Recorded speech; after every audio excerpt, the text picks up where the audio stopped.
Shalom saudara, jumpa lagi bersama dengan saya Pendeta Cecep Suparman. Saya senang sekali bisa menyampaikan kebenaran firman Tuhan buat Anda semua. Saya juga berterima kasih kepada saudara semua yang sudah mendukung channel ini, yang sudah mensubscribe dan juga men-share channel ini, sehingga bisa memberkati banyak orang. Baik saudara sekalian, pada kesempatan ini saya akan menyampaikan firman Tuhan dengan judul Dibaptis Tetapi Binasa. Nah, ini judul yang menarik. Kita membaca satu ayat di dalam Markus pasal 16 ayat 16, itu ayat yang cukup terkenal saudara sekalian. Nah, di Markus 16 ayat 16 itu, ya ini amanat agung dikatakan begini, siapa yang percaya dan dibaptis akan diselamatkan, tetapi siapa yang tidak percaya akan dihukum. Nah, di ayat itu dengan sangat jelas dikatakan siapa yang percaya dan dibaptis.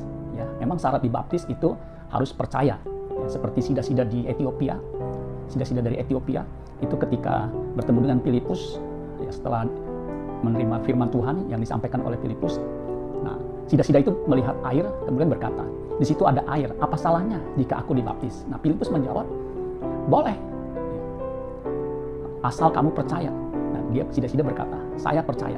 Kemudian dia dibaptis. Nah, di ayat ini dikatakan, siapa yang percaya dan dibaptis akan diselamatkan. Tetapi siapa yang tidak percaya akan dihukum. Tetapi judul khotbah saya atau renungan saya, dibaptis tetapi binasa. Kok ada pertentangan? Ada kontradiksi. Nah, untuk itu kita akan bahas. Ya. Kenapa dibaptis tetapi binasa? Kita lihat di dalam Kisah Para Rasul 8 ayat 13. Nah, saya akan bacakan satu ayat ini, nanti saya akan jelaskan. Ya. Kisah Para Rasul 8 ayat 13 dikatakan begini. Simon sendiri sudah menjadi percaya. Nah, Simon di sini Simon si penyihir, Simon si magis. Ya. Simon sendiri juga menjadi percaya. Dan sesudah dibaptis, jadi dia percaya makanya dia dibaptis. Ia, Simon si penyihir, senantiasa, perhatikan di situ, senantiasa, bukan apa? Senin Selasa. Senantiasa bersama-sama dengan Filipus. Nah, di sini Filipus penginjil, diaken, yang dikisahkan dalam Kisah Para Rasul 6 bersama dengan Stefanus dan yang lainnya. Di situ ada 7 orang diaken. Ya. Nah, Filipus ini si penginjil atau diaken yang menjadi penginjil, ya, bukan Filipus rasul murid Tuhan Yesus. Dan takjub ketika ia melihat tanda-tanda dan mujizat besar yang terjadi. Nah, saudara-saudara sekalian, Simon penyihir ini, ya kalau kita baca di ayat sebelumnya, itu seorang yang sebenarnya yang luar biasa. Kalau kita baca di ayat yang ke-9, ya, jadi sebelumnya, ayat sebelumnya, siapa itu Simon, si penyihir yang percaya kemudian dibaptis. Nah, di situ dikatakan, seorang bernama Simon telah sejak dahulu melakukan sihir. Makanya dia disebut Simon si penyihir atau Simon si magis. Di kota itu dan mentakjubkan rakyat Samaria, serta berlagak seolah-olah ia seorang yang sangat penting. Jadi karakternya kurang baik. Ya. Berlagak seolah-olah ia seorang yang sangat penting. Ya. Semua orang besar kecil mengikuti dia dan berkata. Jadi perhatikan, semua orang besar kecil mengikuti dia dan berkata. Orang ini, Simon si penyihir, adalah kuasa Allah yang terkenal sebagai kuasa besar. Jadi dianggap orang yang punya kuasa besar. Ya, pada waktu itu yang terkenal dengan dewa Zeusnya. Dan mereka mengikutinya. Jadi Simon si penyihir ternyata punya pengikut. Karena sudah lama ia mentakjubkan mereka oleh perbuatan sihirnya. Jadi Simon ini membuat orang takjub dan tercengang karena perbuatan sihirnya.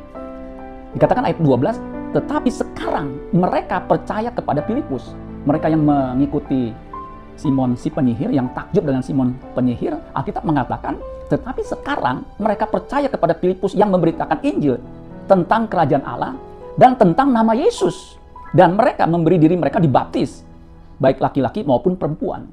Jadi mereka yang tadinya takjub kepada Simon penyihir, sekarang menjadi percaya kepada Filipus. Karena Filipus, sang penginjil, diaken yang mengalami kemajuan sehingga menjadi seorang penginjil, itu ketika ada di Samaria, kalau kita baca di ayat sebelumnya, ketika ada di Samaria, itu Filipus memberitakan Injil, memberitakan Yesus di hadapan orang Samaria. Dan juga melakukan tanda-tanda dan mujizat-mujizat yang menakjubkan. Sehingga kalau kita baca di ayat yang ke-6, ketika orang banyak itu mendengar pemberitaan Filipus dan melihat tanda-tanda yang diadakannya, mereka semua dengan bulat hati menerima apa yang diberitakannya itu. Jadi dengan bulat hati, dengan sepenuhnya menerima apa yang diberitakannya itu. Ayat 7, sebab dari banyak orang yang kerasukan roh jahat, keluarlah roh-roh itu sambil berseru dengan suara keras. Jadi roh-roh jahat ketika Filipus menyampaikan kebenaran firman Tuhan, memberitakan Injil Yesus Kristus, memberitakan tentang Yesus, Mesias itu, roh-roh jahat keluar sambil berseru dengan suara keras. Jadi ada manifestasi yang luar biasa. Dan banyak juga orang lumpuh Perhatikan, banyak juga orang lumpuh dan orang timpang yang disembuhkan. Ayat 8, maka sangatlah besar sukacita dalam kota itu. Jadi saudara sekalian, orang Samaria yang tadinya mengikuti Simon si penyihir yang juga melakukan mujizat tanda kutip, ya, perbuatan sihir sehingga orang besar kecil takjub, kini ketika melihat mujizat yang dilakukan oleh Filipus, akhirnya mereka menjadi percaya. Di situ di ayat 12 dikatakan, tetapi sekarang mereka menjadi percaya kepada Filipus. Termasuk Simon si penyihir juga menjadi percaya. Makanya di ayat 13-nya, Simon sendiri itu menjadi percaya dan sesudah dibaptis ia senantiasa bersama-sama dengan Filipus. Kemudian dikatakan takjub ketika melihat mujizat-mujizat, tanda-tanda dan mujizat yang terjadi ketika Filipus menyampaikan pemberitaan Injil. Nah, saudara-saudara sekalian, perhatikan Simon si penyihir. Nah, kisah selanjutnya, saudara sekalian, Simon penyihir ini dihardik oleh Rasul Petrus yang pada waktu itu diutus datang ke kota Samaria. Nah, kalau kita baca, Simon penyihir itu dihardik di ayat yang ke-20 dari Kisah Para Rasul 8. Di situ dikatakan begini, ayat 20, tetapi Petrus berkata kepadanya, kepada Simon si penyihir yang sudah dibaptis, binasalah kiranya uangmu itu bersama dengan engkau. Makanya judul khotbah saya diambil dari ayat ini, dibaptis tetapi binasa. Karena Paulus menghardik berkata begini, tetapi Petrus berkata kepadanya, binasalah kiranya uangmu itu bersama dengan engkau, karena engkau menyangka bahwa engkau dapat membeli karunia Allah dengan uang. Ayat 21, tidak ada bagian atau hakmu dalam perkara ini, sebab hatimu tidak lurus di hadapan Allah. Jadi, ternyata Simon si penyihir ini, hatinya tidak lurus. Kenapa saudara sekalian? Nah, kalau kita baca, ternyata Simon si penyihir ini dibelenggu oleh dosa materialisme. Dia masih terikat dengan manusia lamanya. Nah, kalau kita baca di ayat sebelumnya, ya, Kisah Para Rasul 8 ayat 18-19, itu yang jadi penyebab kenapa Petrus menghardik Simon si penyihir ini dan mengatakan binasalah uangmu dan juga dirimu. Nah, di situ dikatakan begini, ketika Simon melihat bahwa pemberian Roh Kudus terjadi oleh karena rasul-rasul itu menumpangkan tangannya, ia menawarkan uang kepada mereka. Jadi begini saudara sekalian, Rasul Paulus datang ke kota Samaria, ya, ketika tiba di situ, ya, dua rasul ini, Petrus dan Yohanes, itu berdoa untuk orang Samaria yang sudah menjadi orang percaya, yang percaya kepada Yesus. Kemudian Roh Kudus turun ke atas mereka, ya, yang dibaptis pada waktu itu. Dan ketika Petrus dan Yohanes menumpangkan tangan, ya, Roh Kudus turun, sehingga menakjubkan Simon si penyihir. Nah, Simon penyihir ketika melihat, makanya di ayat 19, ketika melihat bahwa pemberian Roh Kudus itu terjadi karena rasul itu menumpangkan tangannya, ia menawarkan uang kepada siapa? Kepada Petrus dan Yohanes. Serta berkata begini, perhatikan, berikanlah juga kepadaku kuasa itu, supaya jika aku menumpangkan tanganku di atas seseorang, ia boleh menerima Roh Kudus. Jadi cara berpikir Simon si penyihir ini, kuasa itu bisa dibeli, sehingga ia bisa menerima kuasa itu karena membeli. Padahal sangat berbeda. Ya, kalau dulu dia berpikir dia mendapatkan ilmu sihir karena dia belajar dan harus membayar sejumlah besar uang, sehingga dia mempunyai kuasa tanda kutip, ya, untuk melakukan hal-hal yang luar biasa sehingga membuat orang takjub. Makanya ketika dia melihat Petrus dan Yohanes menumpangkan tangan, kemudian Roh Kudus turun bermanifestasi, dia berpikir hal yang sama. Dengan uang dia bisa memperoleh kuasa itu, sehingga ketika Simon si penyihir menumpangkan tangan, dia seperti Simon Petrus yang melakukan penumpangan tangan sehingga Roh Kudus turun. Itu yang menyebabkan Petrus menghardiknya, binasalah kiranya uangmu bersama dengan engkau. Kenapa saudara sekalian? Karena Simon penyihir masih hidup dalam manusia lamanya, ya. Dia belum bertobat. Makanya kalau kita baca di ayat yang ke 22, jadi, ya, bertobatlah dari kejahatanmu ini dan berdoalah kepada Tuhan supaya ia mengampuni niat hatimu ini. Sebab kulihat bahwa hatimu telah seperti empedu yang pahit dan terjerat dalam kejahatan. Jadi Simon si penyihir ini ternyata, saudara, terikat dengan dosa materialisme, sehingga mata hatinya gelap. Orang yang terikat dengan manusia lamanya, yaitu dalam materialisme, itu dikuasai atau gelap kehidupannya. Kalau hidupnya gelap, maka seluruh hidupnya juga gelap. Yesus pernah berkata begini, karena di mana hartamu berada, di situ juga hatimu berada. Mata adalah pelita tubuh. Jika matamu baik, teranglah seluruh tubuhmu. Jika matamu jahat, gelaplah seluruh tubuhmu. Jadi, jika terang yang ada padamu gelap, betapa gelapnya kegelapan itu. Jadi, saudara sekalian, Simon si penyihir ini masih terikat dengan dosa materialisme, sehingga hatinya buta. Nah, orang hatinya buta, saudara sekalian, dia tidak bisa membedakan mana yang benar, mana yang salah, sehingga hidupnya akan binasa. Makanya Petrus mengatakan, bertobatlah dari kejahatanmu itu dan berdoalah. kepada Tuhan supaya Ia mengampuni niat hatimu ini. Hatimu telah seperti empedu yang pahit terjerat dalam kejahatan. Saudara, ketika orang percaya Yesus dibaptis, dia harus hidup dalam perubahan, dalam pertobatan. Kata bertobat di sini memakai kata Yunani metanoia, artinya cara berpikirnya mesti berubah. Bertobat juga memakai kata strevo, artinya berbalik. Jadi bukan hanya sekedar percaya, tapi juga bertobat, baru bisa diselamatkan. Kalau orang hanya sekedar percaya tetapi masih hidup dalam manusia lama, dia akan binasa. Makanya Yesus berkata, janganlah kamu mengumpulkan harta di bumi ngengat dan karat merusakkannya, dan pencuri membongkar serta mencurinya. Matius 6 ayat 19, ayat 20-nya, tetapi kumpulkanlah bagimu harta di sorga ngengat dan karat tidak merusakkannya, dan pencuri tidak membongkar serta mencurinya. Jadi harus ada perubahan. Selama ini kita materialisme, mengumpulkan harta buat diri kita, buat kesenangan kita, hidup berfoya-foya, hidup senang-senang, memuaskan hawa nafsunya. Tetapi ketika kita percaya Yesus, kita harus bertobat, meninggalkan manusia lama, ya, berbalik arah, menuju kepada Kristus, memikirkan perkara yang di atas, mengalami perubahan. Kalau tidak, saudara sekalian, kita tetap binasa, meskipun mengaku percaya Tuhan Yesus.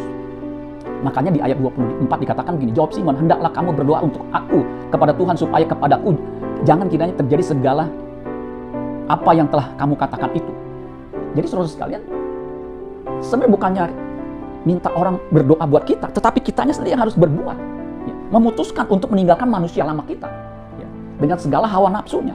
Di Kolose pasal yang ke-3 ayat yang ke-10 dikatakan begini. Kolose 3 ayat yang ke-10, saya akan bacakan buat kita semua. Dikatakan begini, Kolose 3 ayat 10, ya, judulnya ini saudara, ya, manusia baru. Nah ayat 10 dikatakan begini, dan telah mengenakan manusia baru yang terus-menerus diperbaharui untuk memperoleh pengetahuan yang benar menurut gambar haliknya. Jadi kita harus meninggalkan manusia lama kita, materialisme kita, perbuatan daging kita, segala kejahatan kita.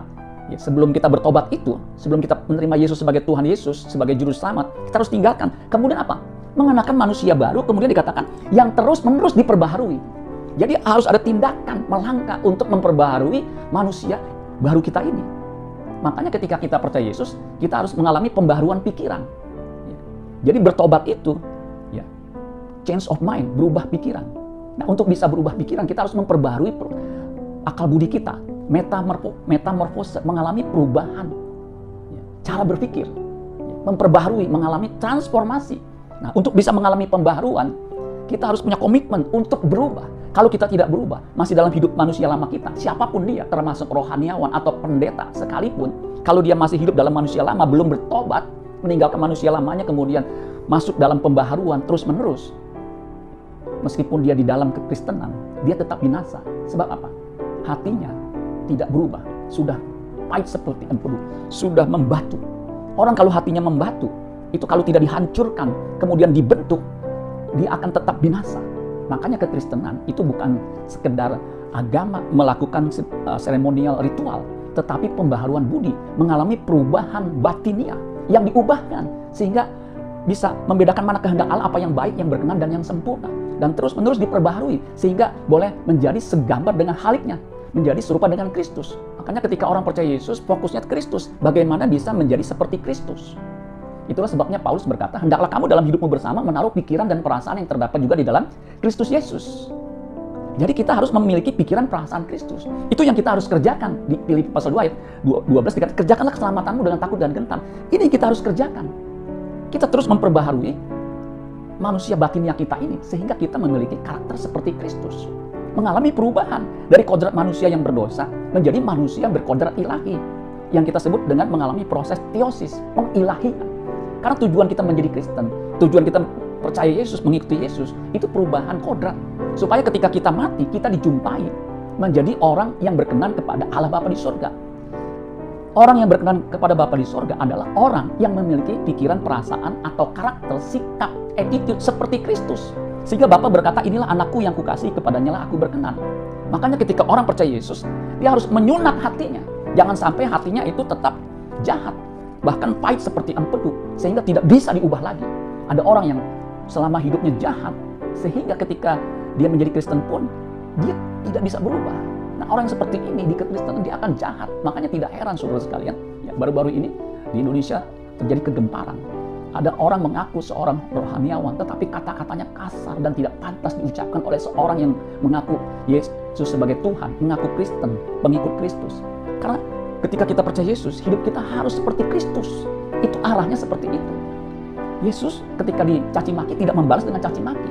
Ini kita tidak dicaci maki, malah kita mencaci maki, bahkan menghujat, menjelek-jelekan orang. Itu bukan Kristen. Orang Kristen harus mengalami perubahan. Dia harus hatinya tersentuh untuk apa? Untuk berubah. Kalau orang tidak berubah, akan selamanya tidak berubah. Makanya biarlah mereka yang cemar akan terus cemar, tetapi mereka yang kudus akan makin kudus. Sehingga tidak bisa lagi balik ke manusia lamanya. Makanya penting sekali kita bertobat, terus-menerus diperbaharui dalam Kristen. Makanya kita harus senantiasa belajar kebenaran firman Tuhan, supaya kita dikuduskan. Kuduskanlah mereka dalam firman-Mu. Firman-Mu adalah kebenaran. Kebenaran itu yang akan menguduskan kita semua. Makanya saudara-saudara sekalian dimanapun Anda berada, mari kita terus-menerus memperbaharui pikiran kita, sehingga hidup kita terus-menerus diubahkan sampai satu titik kita menjadi orang yang berkenan di hadapan Tuhan. Dan pengharapan itu yaitu keselamatan menjadi milik yang pasti, sehingga kita dikarunia hak penuh untuk memasuki kerajaan Allah. Amin buat firman Tuhan. Tuhan Yesus memberkati. Sola Gracia.